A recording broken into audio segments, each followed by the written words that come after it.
This is from Kartel already. Yes, alright, tukufifije kuoli hate nga ngamba nti okola chamanyi nyonyi nitalo omulungi omwagala gwe na hampuliriza mujje balije mutusizako engalo holnako oluwalero kasubire nte muli malidad sana yone je musinzira era kubanga atemba tusako amawulire gaffe agonna ku ralero agenda maso kubanga atega tambula mu gwanga ya Uganda n'okusukawo atonyumirwenga n'okuyiga boyiga bulije mumbuza updates ku Mr Updates agaliwo gagamba nti omukuru agenda akuba ku matu mpola mpola era ngono alabiddwako nga n'okutambula kati asobola okutambula wewawo nga atambulira ku miggo naye nga amawulire gagamba nti abasawo abakugu mu ggwanga eri Amerika mu ddwaliro eri mu kwago agakyasinze okuba ag'amaanyi jajjamjabibwa nti obutwa bagenze mu maaso okubanga bagezaako okukola kye basobola okubununamu mu mubiri naye engeri gye bwali bwasatulatinga mu byenda okutuukira ddala ku kibumba tebunnaggwamu era nga kigambibwa nti ajja kgenda mu maaso okubanga ate afuna treatment mpola mpola bwe bwennyini bujja kgenda nga ate bukola ki buggwamu mpola mpola naye nga agenda atereera bwatyo twongera okubanga temunange tumuteeka mu maaso g'omutonzi asobola okuddanga mulamu kubanga abakyamwetaaga bangi nnyo ddala ate tuweeyo ne bannaffe bonna abali mu malwaliro ag'enjawulo yes tulina abalwadde ab'ebirwadde eby'enjawulo aba kansa abasiriimu ab'obubenje ab'emisujja bonna tubaweeyo eri Mungu asobola okubanga temunange abawonya mu mawulire gaffe amalala olunaku olwaliro lwennyini amawulire gagenze mu maaso kubanga atega buttikira eggwanga lya Uganda era nga amawulire si malala ge g'omukyala omumbejja w'obwakabaka bwa Toro amanyiddwa nga Princess Ruth Komumtale'S omukulu amanyiddwa nga Anthony Phil Bawe essaawa eno mu bujjuvu agenze mu maaso kubanga ate akuba ebirayiro naye era nga emikolo gyabwe gigenze mu maaso kubanga gibeerawo wali eri mu ggwanga eri Amerika gye buvuddeko twalaba omwami ono ng'agenda mu maaso kubanga ate aproposinga era nga ebifaananyi ebyo byasatulatinga ku social media ng'era omukyalo omulala yenna Princess yali musanyufu nnyo nnyini ddala nga bw'okiwulira yes omukolo ogwabaddemu ekusifu nnyo nga wekibireera nga ebifaananyi bino oba videos zino ffe tugenza zifuna nga tulireetimukko naye nga ekiriwo kyekyo nti bo bagenze mu maaso kubanga ate ebintu bakola ki babitwala ku ddala eddala nga bw'olengera awo mwannyina yagenze mu maaso kubanga ate amugabayo mu butongole nga bwe kitera okubeera taatawo atakugabayo mwannyoko yakugabayo era nga omukolo gwakwasaganyiziddwa bulungi nnyo nnyini ddala mwannyina oyo ye kabaka wa Torresaawa eno amanyiddwa nga King oyo Nyemba Kabamba Iguru yes era nga emikolo gyo gyagendedde ddala mu maaso bukolokolo awatali wadde okugamba nti giremesebwe yes kubanga wabawo akanyomera ako mu kkanisa babuuliza abantu nti waliwo omuntu aliyo yenna nga tayagala mikolo gino gigende mu maaso ndowooza akanyomera ako mukategeera ddala bulungi babawo eddakiika n'obudde omuntu aba yenna awulira nti nze bino sibyagala ebigenda mu maaso ng'osutuka ng'ogamba nti nedda sikola ki sibyagala nze sirikkiriza okitegeera naye guno gwo gwatambulidde ddala bulungi era nga tewali yagenze mu maaso kubanga ate akola ki agulemesa era nga ne maama amanyiddwa nga Queen Best Kemigisha yabaddeyo bulungi nnyo ku mukolo guno ogwa muwala we nga gugenda mu maaso kinajjukira bulungi nnyo nti omukyalo ono yaliko mu mbaga era still mwaka gwa 2012 naye ebintu tebyakola ki tebyagenda bulungi era ng'embaga eyo yayugumya eggwanga lya Uganda nga bw'okiwulira yagenda mu maaso kubanga ate afumbirwako omukulu yali amanyiddwa nga Christopher Duke naye omukulu oyo ebintu era tebyagenda bulungi nga wenkunnyonnyodde ne bamaliriza nga bakoze ki badivorcinze era ng'omusajja oyo wenjogera naye yagenda mu maaso yoyo gw'olengera n'abeera nga yeefunirayo ekijujulu ekyo ky'olengera kyali nakyo nabo ne bagenda maaso kubanga ate bakwasaganya obulamu eruyi eri era nga ne wenjogera bezaalira ku twana awo mpola mpola so nno obulamu bwowe butyo kakati kano nkaleese okugezaako okwogera nammwe abagamba mbu laavu giraba edduka laavu yo teriiko ebyo tosobola kugidduka paka era lazima ekola ki ekuyigga eriwe biba biganye tekitegeeza mbu it's the end of the day sigala nga ogezesaako mwabo bogezesaako omutuufu majja okuva naye byogamba mbu laavu giraba edduka olowooza omutuufu agenda kujja nga yeetimbye ebipapula mbu nze ndi Mr. Right oba anyways byebyo ebigenda mu maaso eruyi eyo soka tumwagalize obufumbo obulungi namwe mwenna bagenze mu maaso kubanga ate mu buyingira Mungu abakwatireko mu kikole kimu kiguse ye mwana mulenzi amanyiddwa nga Daxx Kartel avuddeyo olunaku olwaleero oluvanyuma lw'ebyo byonna ebize bibeerawo jjukira nti kati eweredde ddala nga week number nga tuli ku Momo na Daxx Kartel olw'ebyo bigenda mu maaso mu bulamu bwabwe avuddeyo n'agamba nti for better for worse owange yono okitegeera mu bulungi ne mu bubi ono ono ye wange era nga postinze ekifaananyi kye ne Momo 19 naye jjukira nti ye Momo 19 yagenda kugundize ku social media platforms ze najjayo buli kifaananyi kyonna ekirimu ani Daxx Kartel n'abidiritinga era nga twawulidde bulungi audio egenda mu maaso weewaawo abasinga obungi bagamba mboyo si Momo 19 kakati ye Daxx bw'ati bw'avuddeyo nabeera nga ategeeza ensi abangi balabiddwako nga bamugamba nti kati kyayagala okubanga akola kwe kufuuka super glue mu bulamu bwa Momo 19 ate nga Momo 19 yamaze dde okulaga ensi nti ye takyakola ki takyamuliko naye kyonna kyekiri tubateeke mu maaso ga Mukama Katonda okuddako okumwana mulenzi amanyiddwa nga Paul Owori yes era nga ono alina nickname emanyiddwa nga Hustle King omukulu ono yaliko mu byobufuzi weewaawo ng'ate muyimbi ate nga mukaddeke kamu ye CEO wa Gifted Music Group ya omukulu ono yayingirako mu politics ono gwe twakavaamu akaluka n'akabiri 21 yes era nga yajja nga yesimbye ku ntebe eya Bukomansimbi South MP naye oluvanyuma lw'omukulu amanyiddwa nga Solo Kiyemba yamulyawo mu kalulu ako kati mwana mulenzi ono agagenda mu maaso kubanga gatambula kigambibwa nti yakwatiddwa ennaku z'omwezi nga 14 omwezi guno gwennyini n'abeera nga ate aggalirwa oluvanyuma lw'okugenda mu maaso kubanga ate afera Omuchina story eno ngenda kubanga ate ngikutemeratemeramu katono oyongere okubanga oginnyonnyoka olugambo lugamba nti mwana mulenzi ono yagenda mu maaso kubanga ate afuna client Omuchina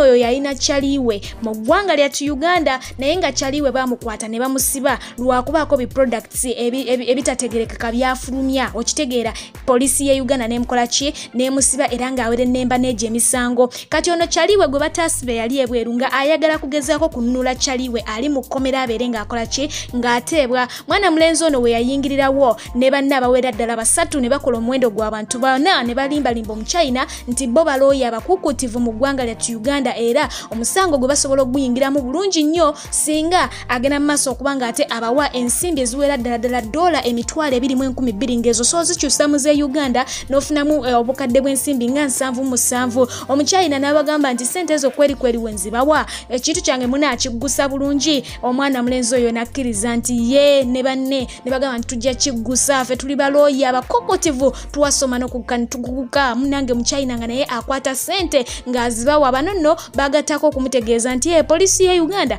yo yeetaaga bwetaazika simbi gwe tubabuwi sente ezo tugenda bagulira bonna tubaye ku nguzinguzi awo ekintu kino tujja kubanga tukiggusa Muchina munno bakole ki bamute muddemu mukwasaganye bizinesi zammwe bulungi omusajja ng'akwata sente nga azibawa nga nabo batandika kukwata sente nga babwebwena munnange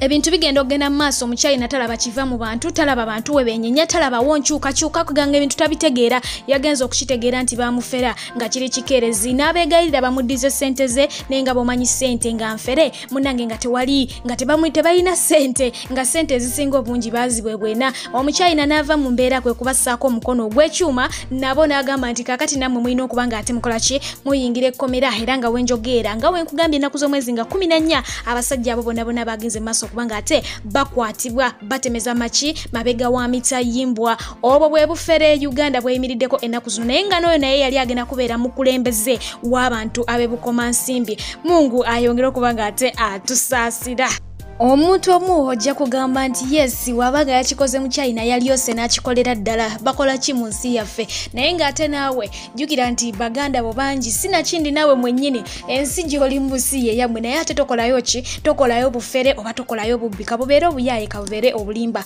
oba oliawo naye ng'akatusooke tuveeko mu bulango babakama baffe tubeere ng'ate tweyongerayo mu maaso n'amawulire gaffe abakyala n'abaami aba Jokam Logistics and Tours International bakikukoledde anti bano bakutussako emigugu gyo okuva mu ggwanga erya Turkey okutuukira ddala wano mu ggwanga erya Uganda oli musuubuzi odiringira mu ngoye z'abakyala z'abaami oba z'abaana omuli ensawo engatto abaya ne shaliya suuti saati t-shirts wamu n'enkofiira babikutussako ku bbeeyi ensaamusaamu ate mu budde bakubire ku nnamba z'essimu +053 57436 oba +256 708 248 basange ku offices zaabwe ezisangibwa wali mu kibuga Kampala ku New Taxi Park Building room number 689 Namirembe Road beba Jokam Logistics and Tours International okukuwonya abafere okusookera ddala nja kubeetondera olwa story eno gyengenda okuba nga ate mbatuusaako sirina bifaananyi byaba victims abagenze maaso okuba nga ate bakafiiramu naye nga story yo egenze maaso okuba nga ate etuukawo wali ku kyalo ekimanyiddwa nga kasenge mu katawuni ak'ekyengera nga kigambibwa nti omwami amanyiddwa nga Shabani Musisi agenze maaso okuba nga ate ayondogoza mukyala we amanyiddwa nga Nakkazi Ruth atemera mugyobukulu 4 wamu ne maid abadde atemera mugyobukulu 15 gyokka ngera maid abadde amanyiddwa nga Scovia Abed. Kigambibwa nti omwana mulenzi ono oba senkagala ono oba omusajja ono senkulu abadde agenda mu maaso okuba nga ate ayagala kuteeka gwa buli samaanyi ku mwana muwala amanyiddwa nga Scovia abadde maid we oba abadde kadaama we ng'ayagala kumukwata byampaka ow'omwana ow'emyaka 15 gyokka wabula mu process ey'ekikolwa mukyala we n'akola ki n'amugwikiriza oba n'amusanga mu kuswala okungi ennyo ng'omukyala agezaako okumutaakiriza senkulu ono agenze maaso okuba nga ate akwata akayondo n'ayondogoza mukyala we obuyondo buwerako ddala ku mutwe omukyala n'ava mu bulamu bw'ensi eno wamaze okukola ekyo nadda ku maid omwana w'abandi atemera mugyobukulu gyokka 15 naye n'amuyondogoza ku mutwe bubi nnyo era naye n'amujja mu bulamu obw'ensi eno ate oluvanyuma nno ye senkulu agenze mu maaso okuba nga yeewa kye bayita obutwa bw'anywedde obutwa abadde n'akacupa mu nnyumba akalimu obutwa n'anywa naye poliisi egenze mu maaso okuba nga ate emusanga nga tannafa era nga wenjogera nti ali mu ddwaliro poliisi emukuuma butiribiri balabe nti bw'aba azza engulu agenda mu maaso okuba nga ate abite bya bulungi nnyo naye ng'ababiri bano bo bamaze okuba nga bava mu bulamu bw'ensi omukyala abadde mukyala we ne maid abadde abakolera lwa nsonga yagwa buli samaanyi banange amaddu amangi mwagadde amaddu asina okweswampata ne mudda ne mukati bigenze mu maaso okuba nga ate bibazaalira obulwa ebintu biwerera ddala kati ekigambo sex n'ekigambo ssente bifudde abasajja n'abakyala okufuuka ensolo ezitategerekeka. Eyo story emu tugimaze waliwo story era still esembayo era nga neeno nayo ya mwana muyizi era nga agamba nti asomera ku ssomero erimanyiddwa nga Agape SS Namataba amannya ge oba erinnya lye agamba nti ye Sharon ayina egyobukulu 17 era nga ali mu kibiina ekya senior ey'okutaano ono agamba nti abeera ne maama we wabula nga ate maama we yafumbirwa omusajja omulala n'amuzaalamu abaana abalala okitegeera maama we yagenda naye mu ddya eddala nga ayinayo omwana omu ye mama we yatuuka eyo yazaalayo abaana abalala naye abaana bonna bazaazaala abaana babuwala ekitegeeza nti maama tazaala baana balenzi okusinziira ku ndowooza yaabwe n'embeera nga bweyimiridde agamba nti weetuuka mu siniya ey'okuna taata gwayita step father oba gwayita daddy essaawa eno yagenda mu maaso okuba nga ate amurepinga n'amuwa olubuto era oluvannyuma lw'omuwa olubuto luno munnange bagenda mu maaso okuba nga ate balugjamu naye we baalugjamu omwana mbu yali wa bulenzi kati oluvannyuma lw'ekikolwa ekyo taata agamba nti maama alabika yatakolaki yatazaala mwana wa bulenzi kubanga we yagezaako okurepinga muwala waabwe ye yafuna olubuto olw'omwana w'obulenzi kati tegeeza maama yalina ki ekizibu taata ayagala mwana wa bulenzi kakati maama ne taata beekobaanye batadde mwana muwala ono ku nninga bamugamba nti addemu yeebake naani ne taata wadde nga mu kusooka baali bakutte mukwate maama teyafaayo ku ebyo byonna ebyokuba nti muwala we bamukwata kati mwana muwala ono awandiise ebbaluwa ng'ali mu maziga ag'ekitalo ddala agamba nti bimusobedde kane mu kibira maama yatandika omuyisa obubi maama takyayagala tebakyamusasulira school fees ebyokusoma bagamba talina kusoma bw'aba aganye okuddamu okwebaka ne taata kubanga ye maama agamba nti tali willing kuleka mukyala mulala kujja kuyingira mu maka ge kugatataaganya era agamba nti ayagala muwala we yeebake ne bbaawe afune olubuto olulala agende mu maaso kubanga akola ki amuzaalira banange common sense tali common n'akamu n'akatono ddala kakati omwana ono wanaddamu neyeebaka ne taata ate naye n'azaala omwana ow'obuwala bamaama abamu bali so selfish oba bo balowooza ki simanyi naye nga bambi emitima emibi gisusse mu bantu tosobola kuddira mwana wo ate notandika okuba nga omutira future ye bw'otyo olw'okuba nti gwogezaako okusevinga obufumbo olina bukakafu ki nti bbaawo teyeebaka n'abantu balala ku mabbali naye n'okwata omwana wo omuweeyo ow'omusajja gw'omanyi nti naawe ate gweweebaka naye ate oyo omusajja aba mukulu nnyo emirundi 10 lwaki bamaama muli bwe mutyo bambi kino kinnuma kubanga nange ndi maama ate maama w'abaana abawala buli wentunuulira ensi yaffe gyeraga mpulira ennaku bambi nga bw'okiwulira naye mukama yasinga okumanya mwana muwala oyo yeetaaga buyambi agamba akola atya tamanyi kikyazzaako bamumma buli kimu ewaka n'emmere tebakyayagala kumuwa olw'ensonga nti yagaana okwebaka ne taata kwegamba bimusobedde kane mu kibira naye nga yagenze mu maaso n'akwata eppeeni n'olupapula n'akulukuunya ebbaluwa eyo n'agiwa bablogers babeere nga bamuyambako asobole okuba nga ate afuna obuyambi agambye asomera ku agape ss namataba era nga bamuyita Sharon tewali kisingakaawo kyataddewo agambye nti ali mu siniya ya 5 god bino bikwasa ennaku naye tewali kyakukola simanyi ndowoozayo ku nsonga ezo naye gwe wenna maama nga tonnaba kukwata mwana wo kugenda naye mu ddya ddala sooka olowoozengako ku bintu bino ebifaananawo ebiti ebiseera ebisinga